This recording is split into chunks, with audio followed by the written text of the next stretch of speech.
anunciamos Jesus, vai para o ar. Pão nosso de cada dia nos dai hoje. Quando você reza essa oração, nessa parte você se refere ao pão espiritual ou ao pão alimento? O pão espiritual. Os dois. A senhora se refere aos dois? Os dois. Do corpo e da alma, né? É pão, alimento e espiritual também. O pão da fé, da esperança e da coragem. Acho que da fé, né? Da coragem. Porque o pão do alimento, acho que para Deus não vai virar tanto.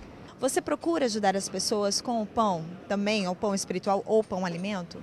Procuro sim, procuro ajudar sim. Com certeza, na medida do possível, sempre que posso, ajudo sim. De que forma? Sempre que eu posso, sempre divido o que eu tenho, sempre o que eu posso, tipo assim, comprar, eu vou lá e compro e dou. Conversando com as famílias, com os filhos, na comunidade. Né?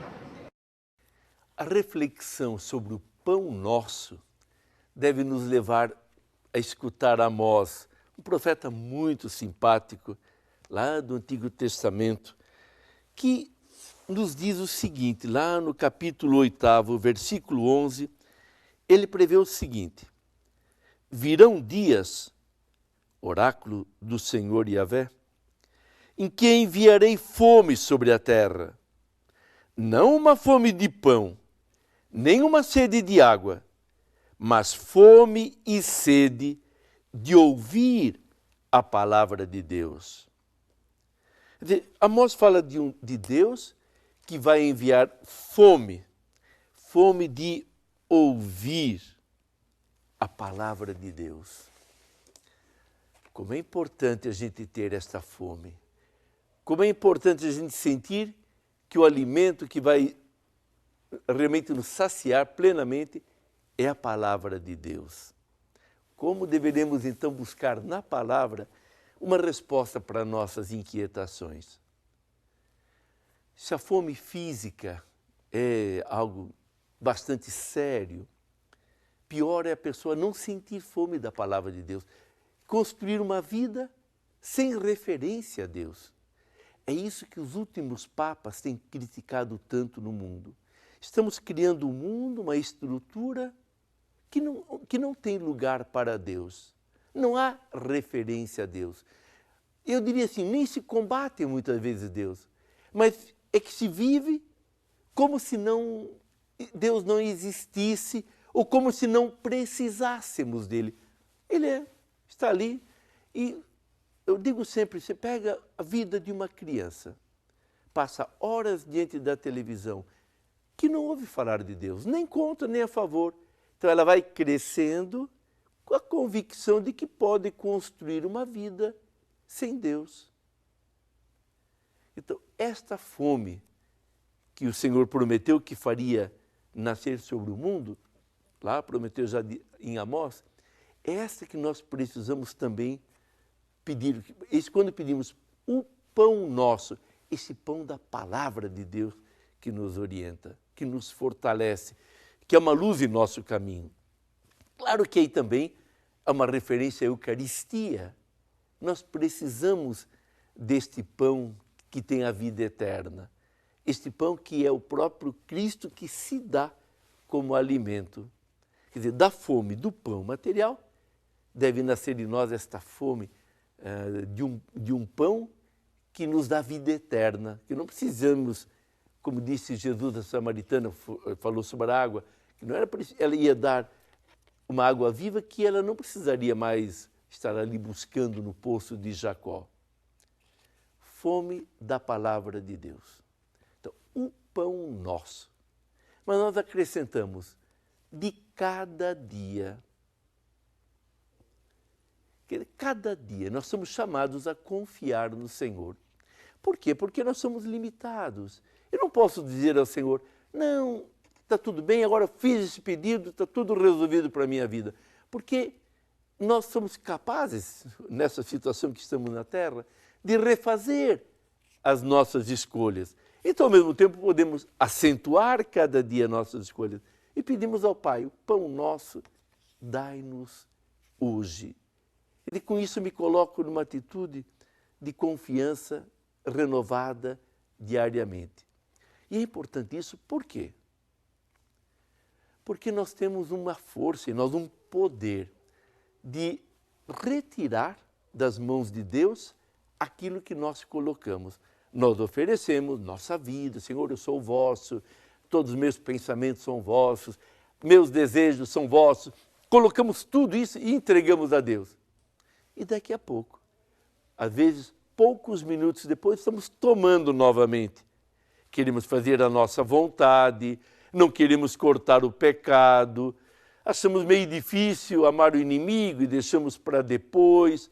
Quer dizer, teoricamente oferecemos a Deus, depois tomamos. Por isso é que temos que pedir o pão nosso de cada dia. A cada dia basta a sua graça, disse Jesus. E Ele quer que a gente viva intensamente cada dia. Cada dia é uma nova oportunidade. Não é mais um dia, não, é o dia. É um dia onde Deus vai nos dar graças que quer nos dar naquele dia. Se eu ficar preocupado com o futuro, com o coração inquieto, eu não aproveito as graças deste dia, de cada dia. Então Jesus nos ensina a viver intensamente cada momento, cada experiência, cada nova oportunidade. E coloco então minha vida nas mãos do Senhor.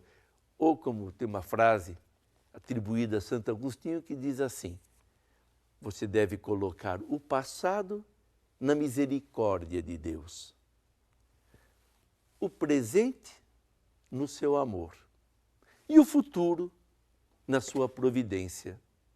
Então, tanto eu não posso viver agarrado ao passado porque ele me impede de caminhar, e aí eu tenho que colocá-lo como ele foi, nas mãos de Deus. Também não posso viver preocupado com o futuro. E a providência divina? Olhai as aves do céu.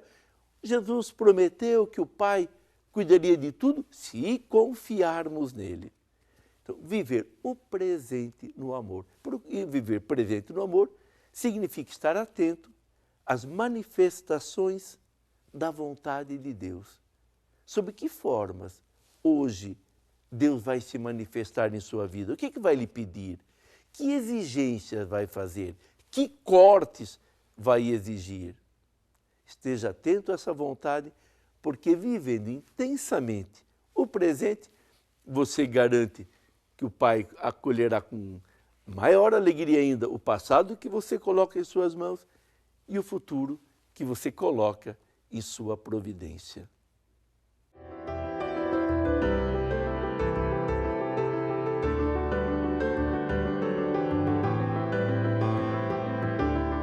O Instituto Frederico Ozanam, na cidade de Campinas, já formou 342 alunos. Aqui, adolescentes, jovens e adultos têm a esperança de um futuro melhor aprendendo uma profissão. É pegar esses jovens, dar dignidade para eles e colocar eles no mercado de trabalho. Eu quero ser advogado. Vou dar um futuro melhor para o Brasil. Os cursos são desde informática básica a web designer, e as aulas de cidadania são especiais. Nas visitas a famílias carentes, os vicentinos levam mais que o alimento físico. Eu quero porque pode ser filho da saúde e me ajudar. Para mim faz muito bem, eu sinto um amor muito grande pelos vicentinos. É como se fosse da família, não tenho, assim, distinção. É uma preocupação pra gente. Eu gosto demais de estar podendo ajudar, de estar podendo levar o alimento, podendo levar a palavra de Deus, que eu acho que é o mais importante, porque a gente tem que receber tanto o alimento espiritual como o alimento que vai alimentar o corpo, né? No olhar de Dona Rita, a tristeza de uma vida sofrida, mas que se alegra na presença dos amigos vicentinos. Eu tenho prazer na vida, eu fico satisfeita quando eu vejo eles, que me ajuda, que me dá uma força. O alimento espiritual faz toda a diferença para as famílias. Tchau, Dona Rita. Tchau, filho. Vai com Deus. Obrigada, papai.